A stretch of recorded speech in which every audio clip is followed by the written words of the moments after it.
Signal HD Spikers ilalabas na ang kanilang gigil sa PVL matapos mabigong sungkitin ang mailap na kampyonato sa PNVF. Akari Power Chargers hindi din magpapakabog at patutunayang mas nag-improve na ang kanilang teamwork ngayon. What's good, PVL fans? It's nice to be back with you here on Powerhouse Volleyball PH. Kindly do subscribe to my channel at pakihit na din ang notification bell para ma-notify ka sa aking mga bagong uploads. Para sa ating second match on a Saturday triple header, February 24, 2024.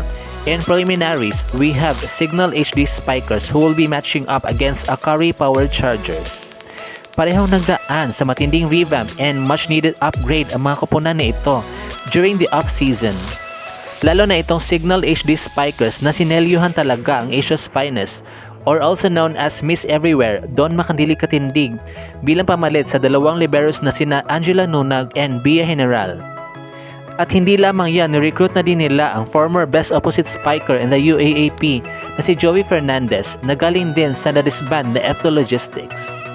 Subalit hindi pa din naging sapat ang kanilang pagpapalakas sapagkat nabigo silang sungkitin ang matagal nang pinapangarap na gintong medalya sa kakatapos lamang na PNVF Champions League.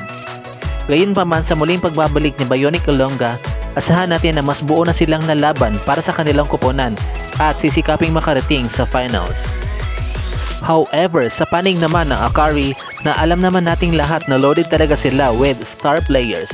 Kahit na nabawasan sila ng isang palaban na libero na si Justine Hazareno dahil sa kaniyang pagbubuntis, pero may pumalit naman na mahusay din na halos kasabayan niya sa UAAP, who is Max Huangco. At hindi lamang yan, talagang mas nanigurado pa itong Power Chargers na hindi mabubutasan ang kanilang roster, kung kaya't minabuti nila magdagdag ng dalawang blue chip recruits and also champion players. Una na nga dyan si Lady Beast Gretchen Sultanes and Sed Domingo, nakakapanalo lamang ng championship in Thailand pa na napakataas ng level of competition. So far, masasabi kong ito na talaga ang tunay na laban sa ating liga dahil parehong buo at walang tapon. Madami tayong dapat abangan na tapatan sa pagitan ng dalawang koponan na ito, lalo na sa middle. Riri Meneses and Roslyn Doria versus Fifi Sharma and Sed Domingo. Ces Molina and Vanny Gander versus Gretchen Sultanes and Faith Nesperos. Jovelyn Gonzaga versus Didin Santiago Manabat, and lastly Don Makandili Katindig versus Bang Pineda. So, sino kaya makakapag-uwi ng unang panalo? Will it be the Signal HD Spikers na patutunayang veteran na sila as a team dahil matagal na silang magkakasama?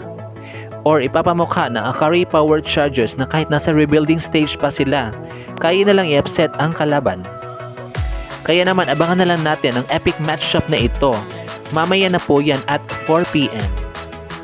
At dito na nga po nagtatapos ang ating video. Thank you so much for watching.